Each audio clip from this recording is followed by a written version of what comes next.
So finally, it all boils down to what we want most in life. Not science, not literature, not medicine. We want peace. So we want freedom from unhappiness, not freedom from ourselves, or not freedom from our dark thoughts, or whatever the unethical conduct that we perform on a daily basis.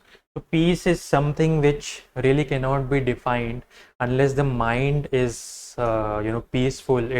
We have to find certain ways. I'm not talking just about meditation. If we just treat other people's nicely, then that is sufficient for gaining peace. But when we talk about the humanitarian aids, we have natural disasters, we have so many conflicts, and so this is a recurring theme in the current discourse. So an important three people have been awarded the Nobel Peace Prize, and the important thread that connects them is that they, in one way or the other, they stand against or are rallying against Russia.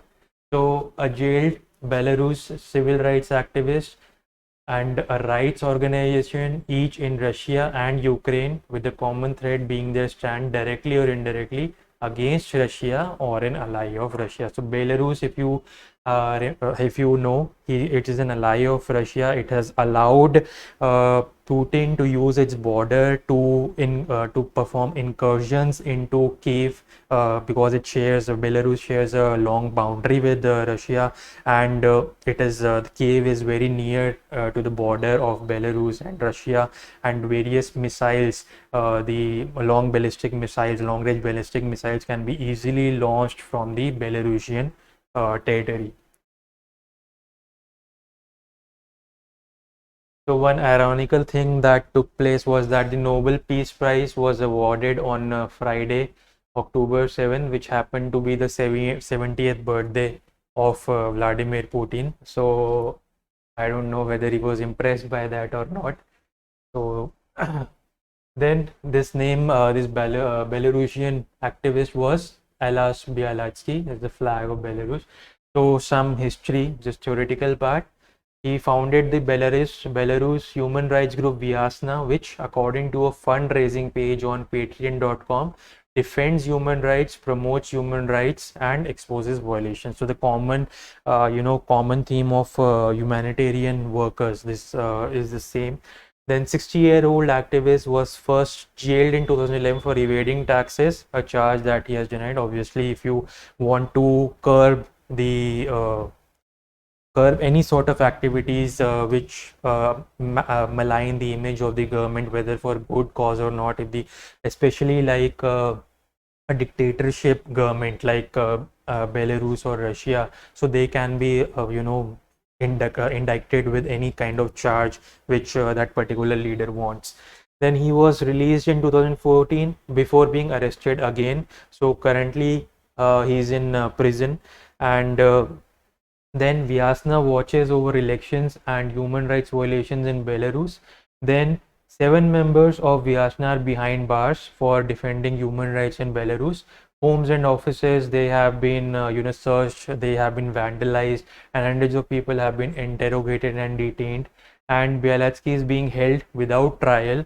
And the Nobel Committee noted that despite tremendous personal hardship, again, he has that wherewithal to stand against the blasphemy and the repression, that the unnecessary or illegal repression that has been inflicted upon by the Belarusian leaders. So even there's an important fact in an interview given to Reuters.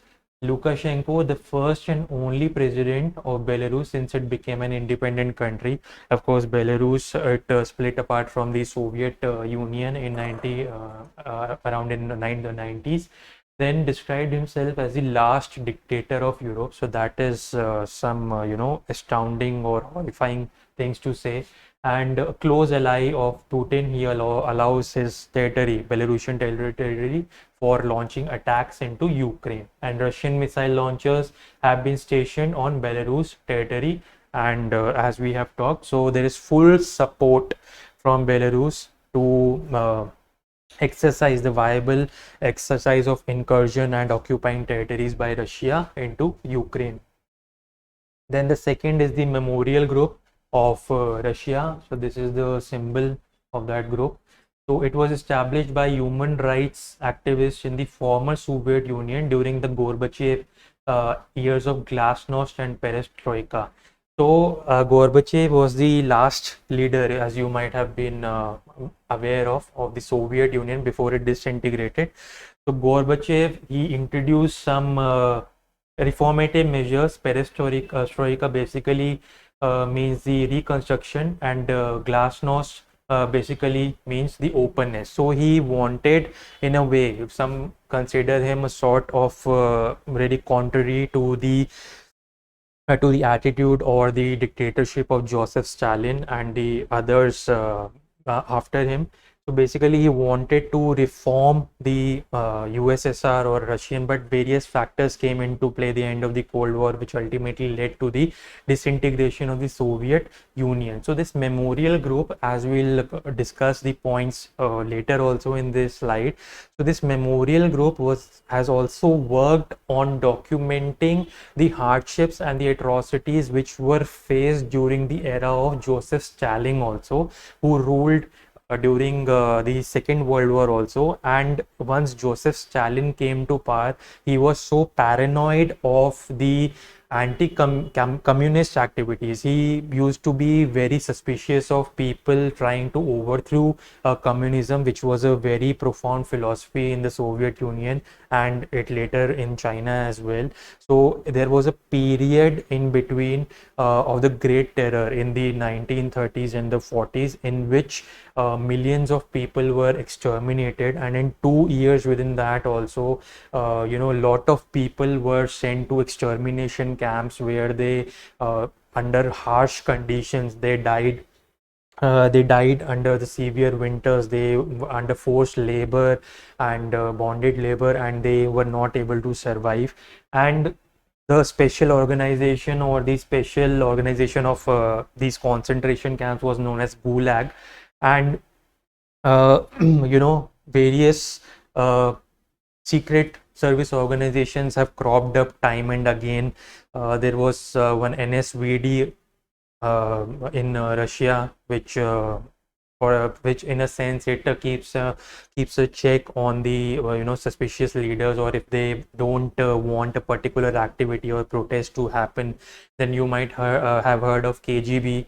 It is often mentioned in Marvel's Avengers. If you have heard of Black Widow, so Natasha Romanoff, she in one dialogue said that she has traded KGB for Hydra. So initially, before becoming an Avenger, her story was that she used to work as an agent for the Russian secret organization KGB. So that is one fact, although fictitious, but nonetheless. So Russian math, it was found. This memorial was found in Nobel in 1975 by Nobel Peace Prize laureate Andrei Sakharov and Russian mathematician Svetlana Ganushkina. Its objective was to record, document atrocities committed during the communist regime, especially under Joseph Stalin. After the collapse of Soviet Union, Memorial grew to become the largest human rights organization. Then documentation in the Stalinist area, human rights violation in Russia, authoritative source of information, political and violation of human rights in. Then during the Chechen War, there is a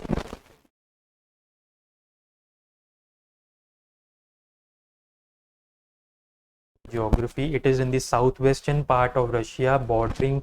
It is near to these three countries, Georgia, Armenia, and Azerbaijan, between the Black Sea and the Caspian Sea, in the Caucasus region. So after the story was that after the devolution or the disintegration of the Soviet Union, this Chechnya and its leaders, its people wanted to set up an independent republic, independent country. So again, in order to make it a part to curb or counter that rebellion, it was again this Chechen wars took place. So that was also a lot of atrocities were committed by the Russian troops. Then 2009, the head of Memorial's branch in Chechnya, this lady was killed because of this work. Then the organization was stamped as a foreign agent early on, and in December 21, Supreme Court ruled that it must be liquidated as if it was a bank. So they were so angry at this work over this documentation of the violation of the human rights by the Russian leaders and the Russian troops, that it was, it was not taken lightly even by the Supreme Court. Then the last person to be awarded the Nobel Prize is the Center for Civil Liberties working in Ukraine. So this is the symbol of that civil liberties. Then center was founded in Kiev in 2017. Again, advancing and advocating democracy and documenting the human rights violation. Taken a stand to strengthen Ukrainian civil society and pressure the authorities to make Ukraine a full-fledged democracy. Because in Ukraine also over the years, puppet leaders have been installed by various governments, and so that still that Cold War vibes they remain between the West and the Russia and its allies. Since Russia's invasion in February 22, the center has engaged in efforts to identify, document Russian war crimes. So again, the objective is similar, both to promote peace, to document crimes, to fight for the humanitarian rights, to document and make amends, make the government concede the violations that they have inflicted upon the people. So some another piece of information: winner of the Peace Nobel is chosen by the committee of 5 persons selected by Norway's parliament. So I mentioned, although Nobel Peace Prize was instituted by Alfred Nobel, who was a Swedish industrialist, but the Nobel Peace Prize is allocated in or awarded in Norway. So this has to be kept in mind, a fact. And among eligible nominators are members of national assemblies, national governments of sovereign states, as well as the current heads of state, and International Court of Justice and Permanent Court of Arbitration in the Hague. So these courts, again, human rights violations and all these, so these International Court of Justice and Permanent Court of Arbitration for war crimes and other things, they are also in the news, so you have to keep yourself updated. Then this is Nobel citation. Peace Prize laureates represent civil society in their home countries. They for many years promoted the rights to criticize power and protect the fundamental rights.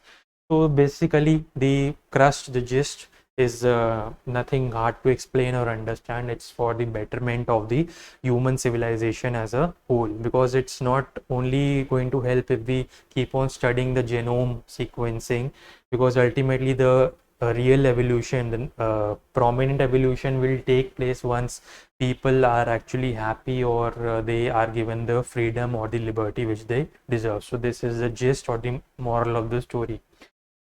And finally, we discuss this important aspect which keeps cropping up time and again: Mahatma Gandhi, the missing laureate. After working so hard, working against apartheid in South Africa, and in India, his contributions are unprecedented and unparalleled. They are immutable. Rather, he did a lot for the country: Khadi Satyagrah, the Quit India movement, and his both with his aggressive measures and his pacifying measures. He frustrated the British, and he also created an imprint all over the world. So basically, again, what were the reasons, if we try to analyze that Gandhi was never, although he was nominated in 1937, 38, some years, in 1947 also he was nominated or referred to by Govind Ballabh Pant and G.V. Mavlankar, but still he never became a Nobel laureate. So some say that initially, since the institution, it was devised for the accolades provided to the European people. So one can say, okay, Europeans are least concerned about the lesser or the third world Asian countries, or even African countries. So normally, you won't see many Asians during that period of time. Other, contradictory or what is normally alleged is that Gandhi did not adhere to a particular philosophy or a unified philosophy. Sometimes he adhered or adopted pacifist measures. Sometimes he was, aggressive adopted aggressive measures. And if you note that in the initial slide, what Alfred Nobel had envisaged, that some of the criteria, one criterion was that a person worthy of being awarded the Nobel Peace Prize should have worked in human peace, in the Nobel Peace Congresses. So Mahatma Gandhi was not part of any such congress. And most prominently, he was he did not leave a will behind him. So even if he was under certain conditions, the Nobel Committee is also has the liberty to bestow that award, to award the Nobel Peace Prize posthumously. But since he did not have a will, so it was not be able to decide it, or no one was able to figure out who that prize money, to whom that prize money or that gold medal would go to. So some of the reasons, and some also say that even by awarding Nobel Prize to Gandhi, some say that the Europeans did not want to alienate the British, because they had ruled over India for such a long time, and because there was European hegemony at that time, they did not want to recognize the ordeals and the contributions, the valuable contributions of the so-called lesser peoples of the other countries. So the horizon of the Norwegian committee too narrow, we can say, or were some questions are being raised, or were the Norwegian committee members perhaps afraid to make a prize award which might be detrimental to the relationship between their own country and Great Britain? Then the Gandhi was a different man, not a real politician or proponent of international law, not a humanitarian relief worker, not an organization of global peace conference. So despite having a versatile personality, despite having done in so many realms, ultimately it boils down that you can only win a Nobel Prize if you have achieved a particular, as if it is some kind of science, if you are working in quantum mechanics. As I said earlier, it is not any kind of uh, you cannot, it is not a discrete quantity. Peace, it encompasses various components, various factors, and various denominations which influence that particular. So I don't know what criteria is there. Then Gandhi, although a good and noble ascetic person, was given to sharp turns in his policy, and some people have also quoted him as a freedom fighter and dictator, an idealist and a nationalist. So these are they have used all these terms in a single sentence. Then even in one misleading report, it was it was read during the time of independence that if Pakistan, newly created Pakistan, was not going to relent to their India's demands, then Gandhi was even ready to go to war with it. And such allegations, or were made against him. Then his ideals were not universal. His struggle in South Africa was on behalf of Indians only and not of the blacks. So there were a lot of examples like Tolstoy farm and other influences also. So I don't understand this allegation also. Then Gandhi did not belong to an organization and had not left a will, so it was unclear who would receive the prize money. But at the end of the day, he will remain Bapu, the father of the nation to us all. So this was basically about the Nobel Peace Prize. So this comprehensively concludes the discussion on all Nobel Prizes. Now I've advertently and intentionally placed it in different videos, so you can select which your favorite Nobel Prize is, or if you want to go through all the prizes, you can do that also. You don't have to sift through one video to search for a particular Nobel Prize in order to find what is interesting, because I've have made ardent efforts to pick and choose the important aspects, the interesting aspects, and explain to them. But what we as students, as pupils, and as general citizens of the society should gain, or you know should really appreciate, is that even if we are unable to win the Nobel Prize in order to stand out or to make a mark in this world, even after our death, what we can do is be noble. So this is an English word. Noble means that you are conducting yourself without any dubious attitude. You are conducting yourself ethically, morally correctly. You have a positive attitude. You are nice to others, and you are sincerely going on with your life. And as pupils, as students, your nobility would be stand not only to study hard, but to study with all your heart and soul. Take this journey, UPSC journey, as a stride, and try to gain or enjoy it as much as possible. So with that, I conclude this I hope Nobel winning speech or lecture, as you may want me to win or not. So till next time, thank you and Jai Hind.